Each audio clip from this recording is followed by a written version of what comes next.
Hey, this is Hammer giving you another battle report. This is going to be a lot shorter than normal, but I just wanted to kind of use it to introduce a new list I'm trying out. So I've gotten a lot of requests to give Bowman a second chance. After the last few games I've played, I still kind of think they suck, but I've been going against kind of high armor, high toughness armies, so I'll still use them and see what they can do. So I also am running only one Peg Knight unit this time. On the deployment, I got my one Peg Knight unit there at the bottom left. Trebuchet, unit of 12 bowmen, another two trebuchets. Then the unit on the left has two 80-point paladins in the front. Just normal paladins with lances, shields, only 80 points. And then the rest of them are Knights of the Realm. And their role is to pretty much replace my questing Knights, who are just not performing. So they have Banner of Eternal Flame, and they should be able to take down monsters or anything else pretty well. My unit of 9 Grail Knights next to them, and a unit of 8 Knights of the Realm with my heroic Killing Blow General on a horse this time. So cheaper, and he also gets the one extra armor save, which is nice. I have my normal BSB unit there, the Virtue of Duty, the War Banner, level 4 Prophetess with Crown of Command in the center of them. I added some more Knights to that unit to make it deeper and hold up a lot better with that Crown of Command. Got my Peasant Horde, the Prayer Icon, level 1 of Beasts, and 2 units of Bowmen at the end, and one more Trebuchet. On my opponent's left side, he's got a Hell Cannon there at the top left hill, being proxied by some kind of turret thing. He's got his general on a Juggernaut. Really nasty guy in combat. There's nothing I have that can take him one-on-one. Unit of 5 Chaos Knights, Mark of Khorne. He's got 5 Marauder Horsemen, fast cav.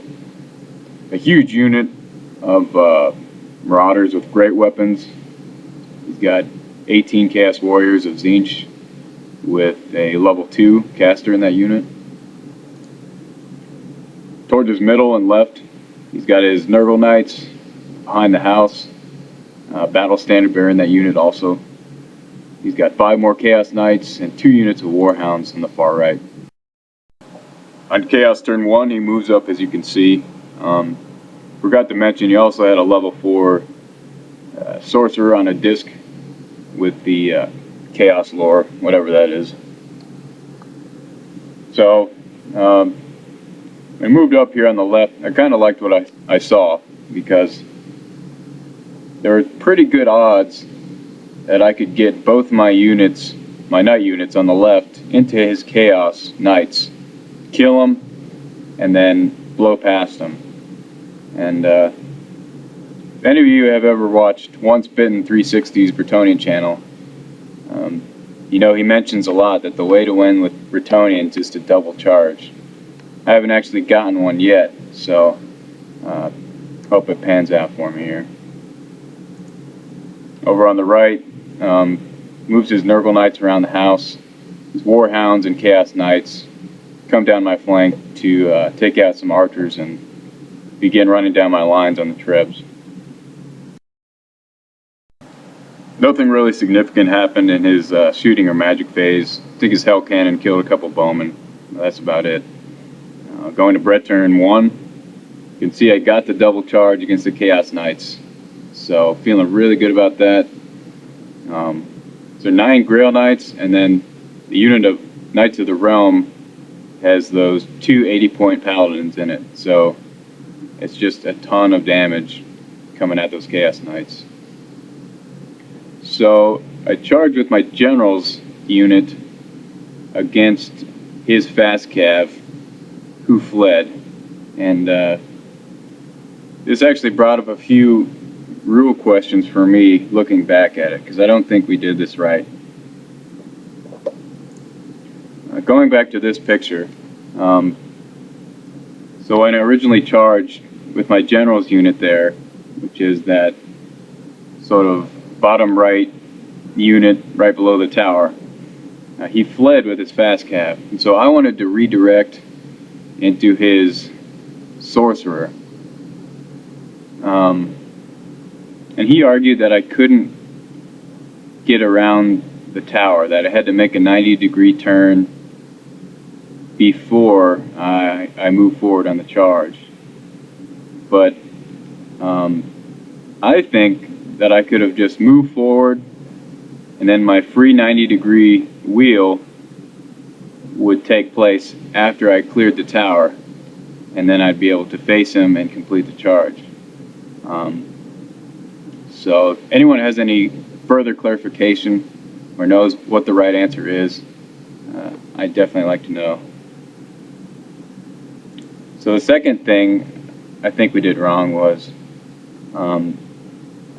here when I charged and he fled, I moved the full charge distance that I rolled. And that may not be right. So my question is, when someone makes a flee reaction to your charge, do you have to roll your charge distance to them where they're now fleeing? So can a flee cause a failed charge? I think the answer is yes, but further clarification would be good in case I got it wrong. So in my middle, I move up my stubborn units there to clog the middle, wait for my knights to sweep around on the left. During my shooting phase, my trebuchets just tore through this marauder unit. I rolled 3 hits and 1 2-inch scatter, and I killed 26 marauders, so highly effective shooting from the trebuchets. Pretty lucky. Not going to be able to rely on that, but at least now that big steadfast unit is cut down to size. Close combat here. My Grail Knights and my double paladin unit just murdered the Chaos Knights. Just with the Grail Knights attacks and the 2 paladin attacks, they killed them outright. So not even horse attacks or normal Knight of the Realm attacks were necessary here. So my first double charge, I was happy it worked, and definitely need to set that up in the future. So I overran with my double paladin unit, reformed with my Grails to face his general. I figure here, this general is so nasty, I'll just challenge him every turn and just hold him up till the end of the game so that neither of us will get points for the other, but I won't have to really deal with him. So this is Chaos turn 2. Charges his general into my Grails. Getting a challenge, he kills 1, they stick. His fast cap rallies. During his shooting phase, his Hell Cannon blew up, killed a bunch of my knights. And his level 4 casted some minor magic that killed 1 or 2 more knights. So in the middle, he failed both of his charges with his Marauders and his Tzeentch Chaos Warriors. And then over here in the far right, his Chaos Knights charged my Bowman. I did a stand and shoot. He failed his charge. I killed nothing. And this actually ended up being the end of the game. He thought he had all night to play, but unfortunately, his Chaos girlfriend surprised him with a dinner and a movie, so he had to go. Yeah, we all have real lives, you know. It's hard to get full games in a lot of time. So in overview, even though the game was short, the one turn I did have went very well. Especially with these 2 pieces of impassable terrain. I love when boards get set up like this because I can clog the middle with my stubborn units, and in this case, just overwhelm a flank with my knights. And ended up getting the double charges and pretty much sweeping that whole left flank. Actually, what allowed me to do this was all my small units of bowmen. So my bowmen didn't kill a single model or do a single wound during this game. And obviously, I only got through one turn of shooting, but these small units placed everywhere in the deployment zone, followed by trebs, really lets me out deploy an elite army like Chaos or probably High Elves, and I do like that. They should, in theory, be effective against fast cav and light units trying to get back behind my trebs. If they don't shoot them, they can always charge them and do okay, I think, in theory. But again, I'm using archers against warriors of chaos with so much toughness and armor. They're just not really gonna do too much. Against an army like High Elves or Dark Elves with so many light elite units, I can see the bowmen doing quite well. So I'm just going to leave them in my list for now and see how they do in the future.